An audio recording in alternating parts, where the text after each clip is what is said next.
Hi, Emily. How are you? I'm doing just fine. It's an exciting day here in the world of law. It's true. We have a new Supreme Court nomination to talk about. Solicitor General Elena Kagan. Start us off. Once again, Obama did what we were signaled was going to happen. It came through the same way. It wasn't a surprise. We were eased into it. So the same way the Sotomayor nomination was rolled out, it happened the same way. I thought that was interesting and easy to take, easy to adjust to. So, right. I think the White House is good at making the choice seem inevitable once it's made. And you get a chance to get your objections in, and they get a chance to see what the objections are going to be. Yeah. So how bad is the bad stuff? People get to roll that out beforehand, and then they can pass over that person if they want to for that reason. But, the stuff wasn't bad enough, and that was his first pick. So same as with Sotomayor. So do you feel excited about Kagan or skeptical and wary? Where are you falling on the spectrum? Well, I don't want too liberal of a justice. So even though I had been saying that he should appoint a liberal, if he's a liberal, let him appoint a liberal. And I would like to hear a strong liberal justice defend liberal constitutional interpretation and so on. But I really don't want too much of a liberal. I like more of a moderate. Maybe that's what she'll be. But basically, she's a big enigma, and we don't really know what we're getting. I think that's exactly But that's a good thing. I'm positive. I have a good feeling about that. I think that's nice. And do you think it's a problem that she's never been a judge? Not that she's never been a judge, no, because, she was appointed to be a judge and then it was held up, so she didn't get that. She's obviously would be qualified to be a judge. She hasn't gone through that stage, but, she clerked for Justice Marshall. She clerked for a lower federal court judge as well, and she's been Solicitor General. I think all of those things taken together give her experience with the Supreme Court that is along the same lines, or maybe even better than being a judge. The idea that judges are the best people is a little... not quite true. I mean, we've had some great justices who weren't judges. How do you feel about that? I don't care about whether she's been a judge or not, but I thought that the White House overreached in trying to frame her as someone who, partly because she has not been a judge, is in touch with ordinary people. There was a lot of kind of, right? And I mean, she is coming from Harvard Law School. That doesn't seem to me to be where that many ordinary people hung out. And I just thought it was overdone. Anyway. Yeah, I don't think there's any kind of an argument like that. I mean, the idea that we're getting diversity on the court or anything like that, I don't see that. But I think she was selected because there was an idea that she brought some special skill with respect to dealing with people, as if this managing Supreme Court justices and wrangling their votes is similar to running a law school and getting professors to get together and vote, let's say, for an appointments candidate. And I think that's a huge mistake. I was just listening to her first oral argument before the court as a Solicitor General, which was actually her first oral argument in Citizens United, the big campaign, corporate spending on political campaigns case. And I was surprised at how badly she did, really trying to influence the justices. I don't think she was really hearing what they were saying or responding that well to what they were saying. So I don't know that she will be influential in influencing them in the milieu of the Supreme Court. I think that the idea that there's a correspondence between Harvard Law School and the Supreme Court is truly absurd and naive to think. Right. I mean, it seems to me that the people who chose her, I mean, including President Obama, they know her. I mean, she's part of the administration. And so I imagine... And he worked as a professor with her at University of Chicago. Exactly. So it seems to me that they probably have some idea about her ability to reach out to other people that's not simply based on her tenure as dean at Harvard. Or even, maybe not at all watching her at oral argument. There's some other sense that, if you know someone really well, you can plausibly see it. But for those of us who don't know her, we're being asked to take it on faith.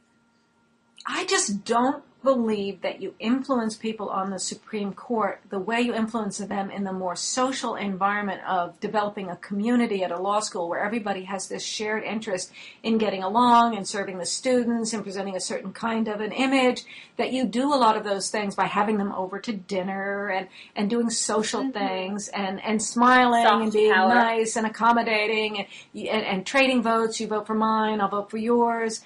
putting coalitions together. I just don't think Supreme Court cases are decided that way. I think that it's a much more technical, skilled application of law. I mean, even though there's more to deciding cases than let's just look at the law and say what it means, that's naive. I think it's also naive to think that you can get Justice Kennedy to vote on your side by sweet-talking him or something like that. Yeah. I just don't think, I don't think the court works that way, and I think it's insulting and would be received in an icy fashion if anyone were to think that that's the way you can come in as a new person and start moving them around the way you move Harvard law professors around. I don't think the Supreme Court justices have a whole lot of respect for law professors from what I've read. Right. Well, I don't think they read our articles. Now, the thing in her favor is that she didn't really write too many articles. Yes, well, she's not really. I was reading some comments on something I wrote today, and one of the commenters was saying, "Oh, great! Next time I'm going up for a job, I'll explain why I'm not qualified for it, and that's how I'll get it." I think there is something funny about that in her case that, particularly on the outside, that just seems odd. It's as if she's kind of sailed through without going through all the usual steps. And yeah, so how do you think that works? A lot of people would like to get on the Supreme Court. Why was that a way to get on the Supreme Court? It's the $1,000,000 question. When you figure that out, Anne, that'll make you the next Supreme Court justice. First, be friends with the president? Is that the way? I don't know. Yeah, just impress everyone around you without actually ever saying or doing anything controversial or be well liked. Don't step on anyone's toes. I don't think that's the way to be influential once you're on the court. It will be. I mean, when I think of a law professor going on the court, I think of Felix Frankfurter. But he was a very illustrious scholar, and I think on the court he tried to influence people by being smarter than everyone else, being very erudite and knowing more about things. That's not the social approach, and I just don't picture her being that kind of a law professor. I don't think she was a big scholar. I think she was someone who always had these more political aspirations and always wanted to get on the Supreme Court, and being a law professor was really just a stepping stone. I don't think she was particularly serious about writing the articles and establishing herself as a scholar at all. She had trouble getting tenure, hadn't really written the way one writes to get tenure at the University of Chicago. Yeah, there was a really funny moment at Senator Leahy's press conference today where he said that something like, and I think it would be hard to find a greater legal scholar. And I think he had just gotten really carried away. I was like, really? Well, I wanted to ask you about something else that you were writing about today. You were predicting that we would soon enough have as many as 5 women on the Supreme Court. And you actually didn't think this was like a great feminist advance. Well, I've noticed one thing is the way President Clinton had Madeleine Albright as Secretary of State, and now Hillary Clinton became Secretary. I sort of see Secretary of State as a way of, we'll give a woman a really illustrious position, but she'll be over there where she's not really in the office, she's not really in the close inner circle. So I think that presidents, especially Democratic presidents, see it as being important to tend to the women and to have the, good faith look of being supportive of women's issues and so on. Women need to progress, but they don't really get into the really close inner circle of advisors. So I think when these really high-profile positions come up but are not actually close to the president, that there's a motivation to put a woman in those positions. And I also think there are a lot of women who are going to law school or moving up in the meritocracy of law and establishing these elite credentials. There are more women than men, I think, going to law school now. And I think it's kind of a place to tuck women away in the scholarly work, doing the, reading and the writing, but not really being in the immediate, Rahm Emanuel type sphere of power. Wouldn't you rather be Elena Kagan or Hillary Clinton in the jobs that they have now than Rahm Emanuel? Like, what's so great about being... But I'm a woman. I have the female juices flowing in me. So let me read and carefully write my materials. But you're putting that down and dismissing it as if like these weren't positions of enormous power. Which they are. I'm just saying. I take these jobs over Rahm Emanuel's job. If this is like tokenism, I'll have more of it, please. Well, but think of the people who become president, the kind of people who operate in that sphere, who take on the greatest power in the world, and then who do they surround themselves with? At that point, they're not doing the gestures of furthering the interests of various groups. That's serious. And then you see who they get. They seem to get the men at that point. Now they still have to make up for it by appointing women, so they'll make the woman the whatever Secretary of the Interior or something like that. So illustrious cabinet positions are typically given to women. And I just think being a judge is going to be another one of those things. It will become women's work. Now, I don't want to say that if something's women's work, that then it gets denigrated and it seems to be lesser. But I just think that there's a dynamic that these men, these powerful, world-level power seekers who become president are not really interested in working closely with women. They want to give women their respect, but those women will be tucked away in different places. Well, the exception to the rule in the Obama administration is Valerie Jarrett, who does seem to be close to the president and have real power. Mm-hmm. I guess I just feel sort of unworried about this. Like, if the problem women have is that they turn out to have a majority of the seats on the Supreme Court, I think I'll be pretty psyched about that. Yeah, I know, I will be too, but that's why it's a good strategy, that people will be appeased. People will be pleased, not just appeased, but pleased. I think the time may well come when all 9 justices of the Supreme Court are women. And there'll be a majority of women from then on out. I think that it will tend to be a place where highly accomplished women are given their due. That's where we will put the women. I think it's a feminist problem that ought to be taken seriously. Well, we'll have to see. The very fact that you're satisfied with it is part of the problem. I guess so. But what am I supposed to be the idea that I have to, want women to always be White House Chief of Staff, and that seems to me like a really annoying job. I don't know. If you were going to argue, I thought for a second you were going to argue that this meant it would be harder to elect a woman president. That would move me a little more, but that doesn't seem like what you're saying. I think it may be that it will be very hard for us to ever accept a woman for president. I mean, why did Barack Obama get past Hillary Clinton? How exactly did that happen? I think we should, we should worry about that. She's as close as anyone ever got. How did this upstart, with so little experience, get in there and get past her? Why did that happen? It was super appealing, and she campaigned in a not as compelling way, right? I mean, we watched it all unfold over many months. We're getting away, though, now from the Supreme Court. I have another Supreme Court question. Okay. You have been concerned in the past about religious diversity on the Supreme Court, and if Kagan is confirmed, we're going to have 6 Catholics and 3 Jews. This even strikes me as odd. I spoke up when it was still in the office. No Midwesterners. What do you think? Well, she did work at the University of Chicago Law School for a while, but she grew up on. Didn't all the female justices, current justices, they all grew up in New York? Sotomayor, Ginsburg is associated with New York. Yes. Kagan grew up on the or lived on the Upper West Side. Very much not just East Coast, but New York women. Yeah, it's totally why are the only women that get the job New York women? I mean, this is another feminist point. It's sort of like, well, I mean, you have to be. It's very hard to break through this glass ceiling as a woman, and if you're to do it, you're going to have to at least be a New York woman. Well, we have fewer models, right? That's, I think, how I would put it, is that because there are simply fewer of them, there are fewer models. And it may just be coincidence that we have 3 women in New York. We just don't know the answer to that yet, but it sort of looks fishy at the moment. And it may just be a coincidence that the Supreme Court is entirely made up of Catholics and Jews, but do you think that just happened? Yeah, and I think it's beyond weird. I don't think it's just by accident. I think it happened for various reasons. Because this was a safe place to put Catholics and Jews? Because they like to study a lot? No, that's not what you're I don't know. No, I don't know. I don't have a specific reason, and if I did and I tried to articulate it really quickly, it would probably sound bad. Come out wrong. And you can get in a lot of trouble by saying the wrong thing about these groups, Think about that Harvard story the other day. Right, that's true. There is a kind of an idea that, maybe Protestants, because they were the majority group in the past, there's no worry about giving them their due because they already got more than their due. So, well, I think they're also out there on is the a group outs for a that's while. Up in arms about the idea of no Protestants on the Supreme Court, although perhaps there should be. Well, I think some of it is that conservatives and people who would be on the conservative Christian evangelical side may be happy with the Catholics that are there because they sort of indicate a pro-choice position or a traditional social position on various issues, and so they do feel represented by that point of view.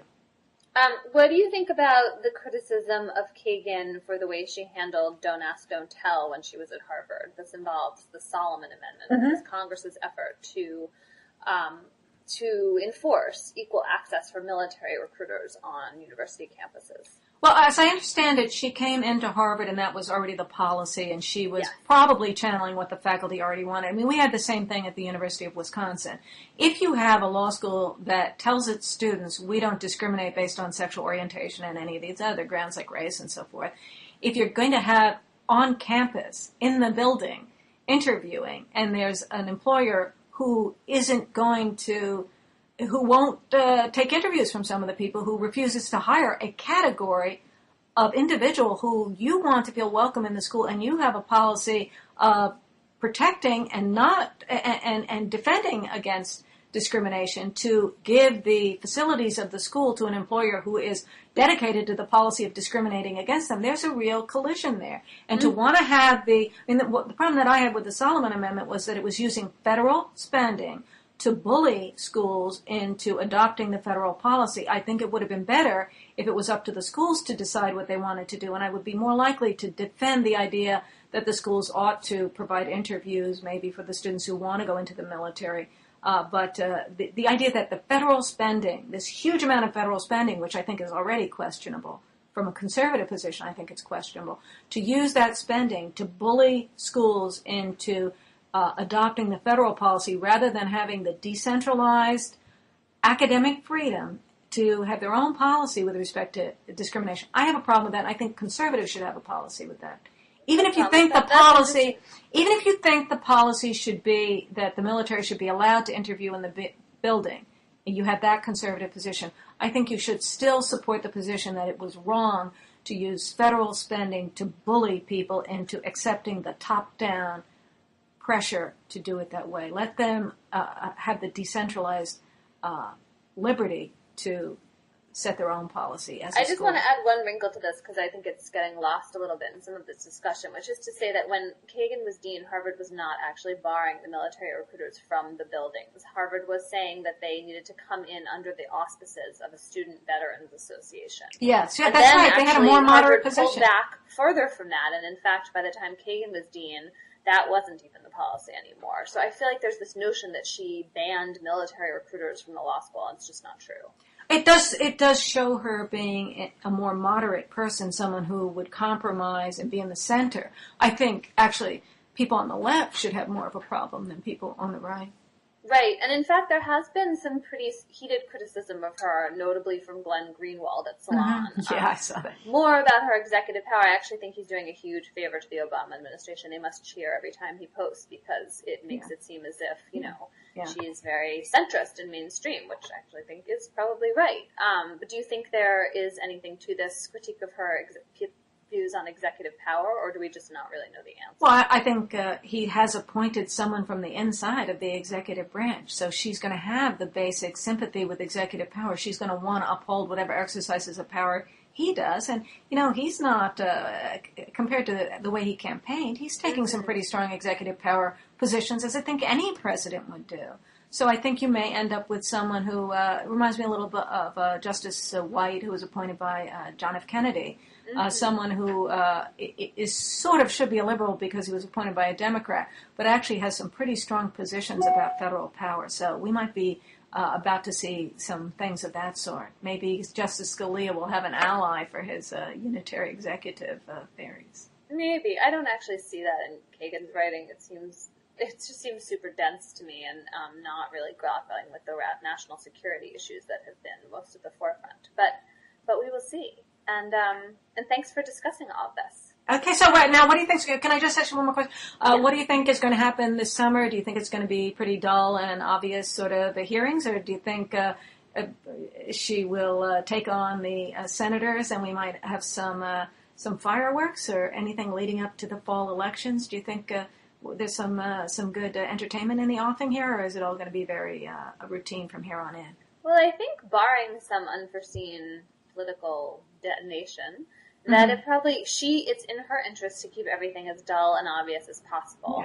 The Republicans can't totally let that happen without trying to shake things up because of the elections, as you just mentioned, but I think it's going to be tough. I mean, they were sort of fumbling out of the gate today, I thought. They didn't have very much. What do you think? Well, I thought it was especially bad to talk about something she said about Thurgood Marshall that had to do with the way the Constitution was imperfect at the beginning. When he was it was imperfect at the beginning because of slavery. Right. So it was defective. This is going to be the issue?